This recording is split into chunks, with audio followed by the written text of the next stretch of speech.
तो गाइज गोपाल जी को उठा देते हैं। तो गोपाल जी को उठाती कैसे हूँ मैं, तो ये देखिए हल्के से, बहुत हल्के से ताली बजा देती हूँ, क्योंकि ज्यादा जोर से बजाने पर जो ठाकुर जी हैं एकदम से उठ जाएंगे, क्योंकि बच्चे ही हैं। और बहुत प्यार से, गोपाल, गिरधर, माधव उठो बाबू, श्याम सुंदर उठो भैया। अब तो देखो सवेरा हो गया और मैं जो हूँ 5:45-6 बजे तक अपने लाला को उठा देती हूँ। और उनको, क्योंकि ब्रह्म मुहूर्त में ही हम खुद भी नहा लेते हैं, हमारे बच्चे भी नहा लेते हैं, तो हम गोपाल जी को भी 6 बजे तक के आसपास नहला देते हैं।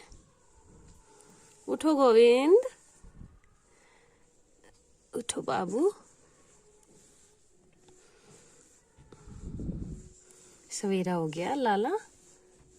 और कभी भी गाइस एकदम से उनकी रजाई नहीं उठानी चाहिए, बहुत धीरे धीरे से करके दोनों लाला को सहलाते हुए बहुत प्यार से, जैसे अपने बच्चे को उठाया जाता है इसी तरीके से बाल गोपाल जी को भी उठाया जाता है, क्योंकि इनका जो रूप होता है वो बाल गोपाल जी वाला बच्चों का ही रूप होता है, तभी तो इनको बाल गोपाल जी भी कहा जाता है।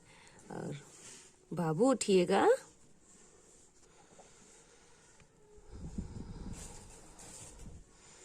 और इनको गाइस थोड़ी देर के लिए बैठा करके फिर मैं इनको स्नान करा दूंगी, क्योंकि हमारे यहाँ पर जो बच्चे को भी बिना नहलाए कुछ भी नहीं दिया जाता है। तो मैं अपने प्रभु को, अपने बाल गोपाल जी को भी बिना नहलाए कुछ नहीं देती हूँ। इनको नहला करके, इनको स्नान करा करके तभी इनको दूध दिया जाएगा।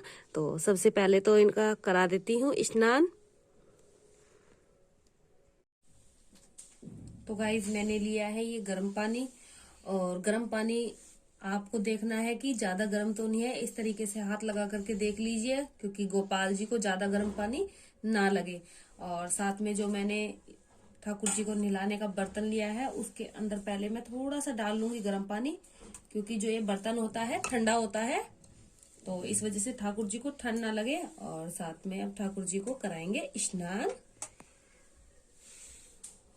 और देखिए गाइस, मेरे दोनों लल्ला बिल्कुल आराम से बैठ गए हैं, और यहाँ पर अब गर्म पानी से करेंगे ये स्नान।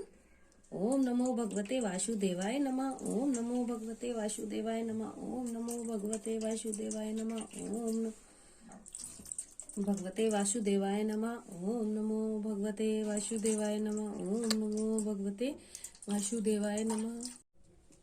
तो गाइज यहाँ पर मैंने थोड़ा सा मोटा टावल लिया है, ताकि जो कान्हा जी के ऊपर थोड़ा सा भी पानी लगा ना रहे, क्योंकि सर्दियां हैं और थोड़ा सा भी शरीर पे पानी लगा रह जाता है तो उनको लगती है ठंड। और अब मैं उनको उनकी गर्म पोशाक पहना दूंगी, क्योंकि मौसम के अनुसार ही पोशाकें पहनाई जाती हैं, और अब सर्दियां काफी अच्छी होती हैं।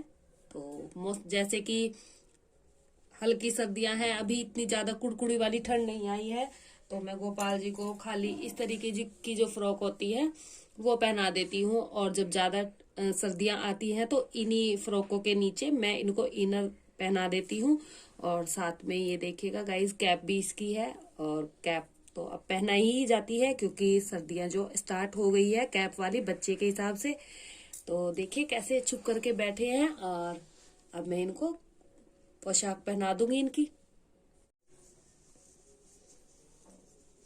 तो गाइज यहाँ पर ठाकुर जी को पहनाई जा रही है गरम पजामी, ये देखिए। और गरम पैजामी पहना देती हूँ, क्योंकि भाई देखो ठंड है बच्चे के हिसाब से, तो और इनका तो ध्यान रखना ही पड़ेगा मुझे।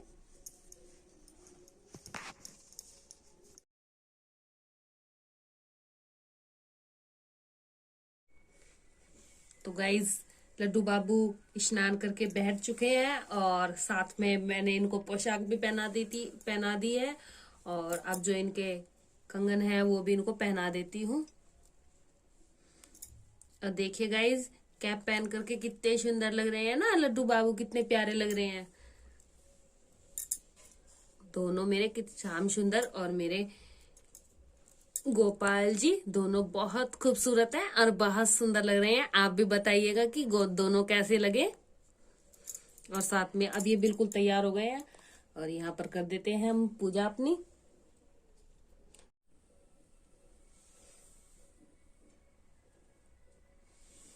गाइस चंदन का टीका इनको लगा देती हूँ, क्योंकि सर्दियां हैं तो चंदन श्रृंगार तो मैं इनका नहीं करती हूँ, क्योंकि जो चंदन होता है ठंडा, और बस हल्का सा इनको चंदन का टीका लगाया जाता है। और देखिए आपको कितने अच्छे तरीके से निहार रहे हैं। तो यहाँ की ये सुबह शुरुआत हो जाती है मेरी गोपाल जी से। तो गाइज यहाँ पर पूजा आरती भोग सब हो चुका है और लड्डू बाबू को भी भोग लग चुका है। तो यहाँ पर मैंने बाबू को दूध दिया है गर्म, और अब यहाँ पर बाबू ने दूध भी पी लिया है और भोग लग चुका है। तो देखिए गाइज दोपहर का टाइम हो चुका है और आज ठाकुर जी का भोजन में क्या बनने वाला है। तो यहाँ पर मैं आज ठाकुर जी के लिए बना रही हूँ मूली के पराठे, क्योंकि जो सर्दियां हैं सर्दियों में मूली के आलू के पराठे बहुत अच्छे लगते हैं। और यहाँ पर ठाकुर जी के लिए मूली का पराठा बनाया जा रहा है, और क्योंकि ठाकुर जी पराठे वगैरह बहुत खुश होकर खाते हैं मेरे लाला, तो यहाँ पर मैं मूली का पराठा बना रही हूँ उनके लिए। और मूली का पराठा दही के साथ बहुत अच्छा लगता है और ठाकुर जी दही के साथ ही मूली का पराठा खाएंगे।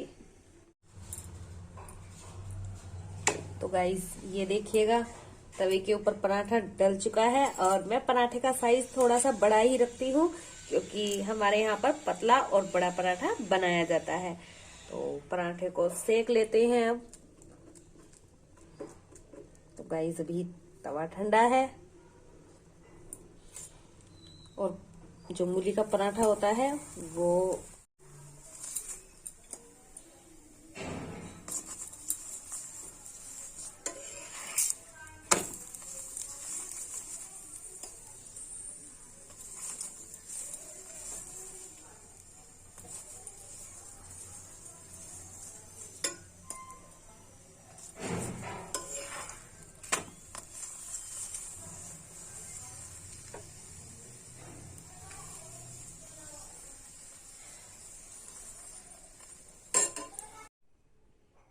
तो देखिए गाइस ठाकुर जी की जो दोपहर का खाना है उसकी थाली लग चुकी है, और यहाँ पर मैंने दही मसाला डाल करके, चाट मसाला डाल करके यानी कि नमकीन दही तैयार की है, और पराठे भी सिक चुके हैं। और देखिए गाइस यहाँ पर आप टाइम देख सकते हैं, मैं यहाँ पर 12:25 हो चुके हैं, और मैं यहाँ पर 12 बजे से 1 बजे तक ठाकुर जी का भोग जो लगा देती हूँ।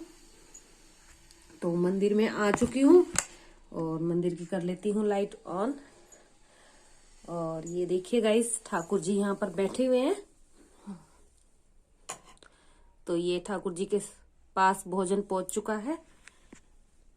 ठाकुर जी के पास मैं भोजन रख दूंगी और बोल दूंगी कि ठाकुर जी आप भोग लगा लीजिए, और जो मंदिर का पर्दा है वो भी मैं साथ में लगा दूंगी।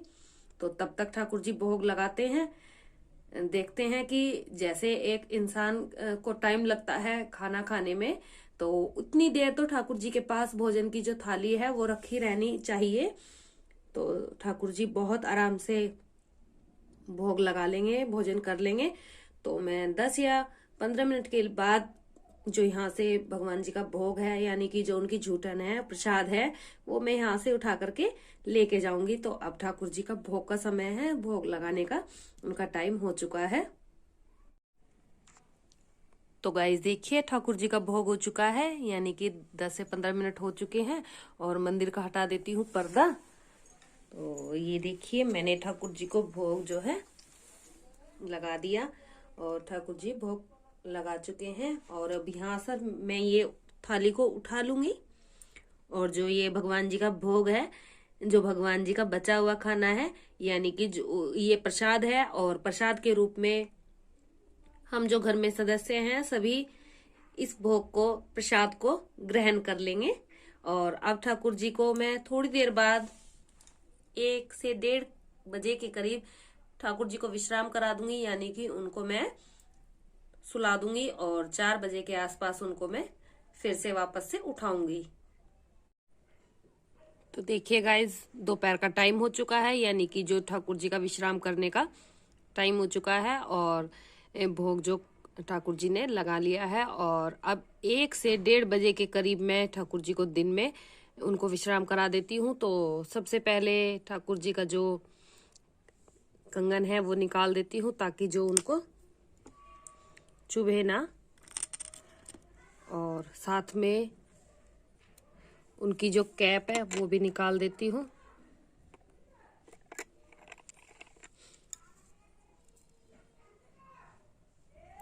क्योंकि जो कंगन होते हैं या फिर बाल वगैरह होते हैं तो बच्चे उनमें आराम से सो नहीं पाते हैं।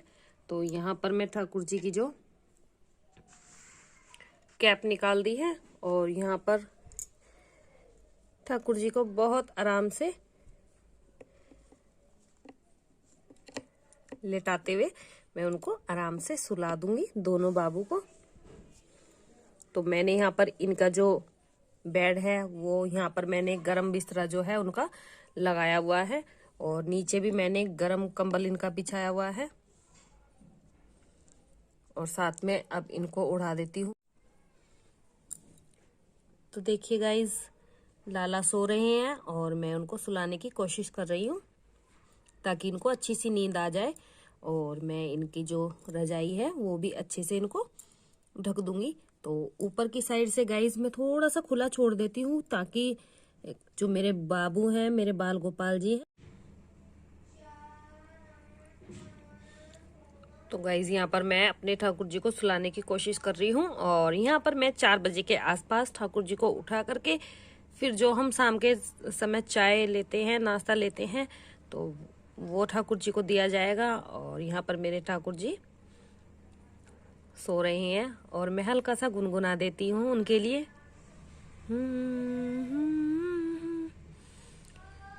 चंदनिया छुप जाना रे, लाल मेरे सो जाना रे, नींद आँखों में आए, लाल मेरा सो जाए, नींद आँखों में आए, लल्ला मेरे सो जाए।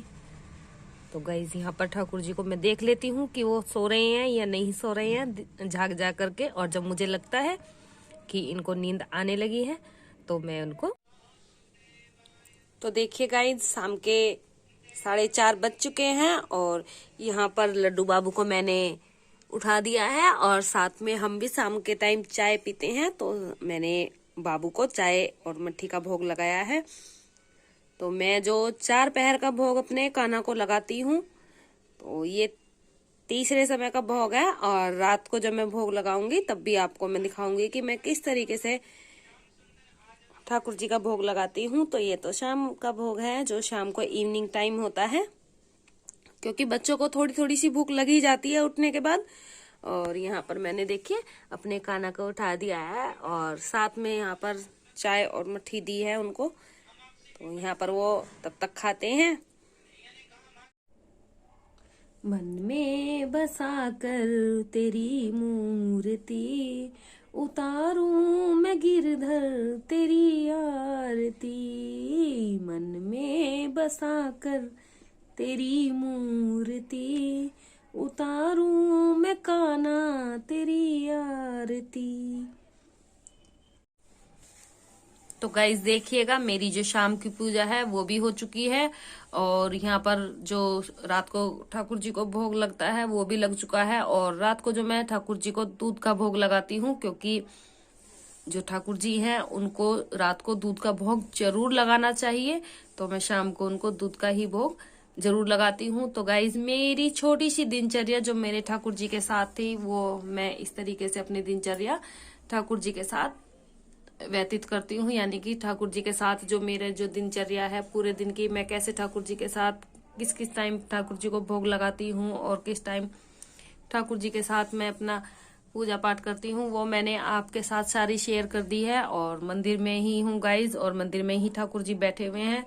तो उम्मीद करती हूँ आपको ये वीडियो जरूर अच्छी लगी होगी। अच्छी लगी तो लाइक कर दीजिएगा, चैनल को सब्सक्राइब, बेल आइकन को प्रेस करना बिल्कुल ना भूलें, ताकि मेरी वीडियो की हर नोटिफिकेशन आप तक जल्द से जल्द पहुंचती रहे।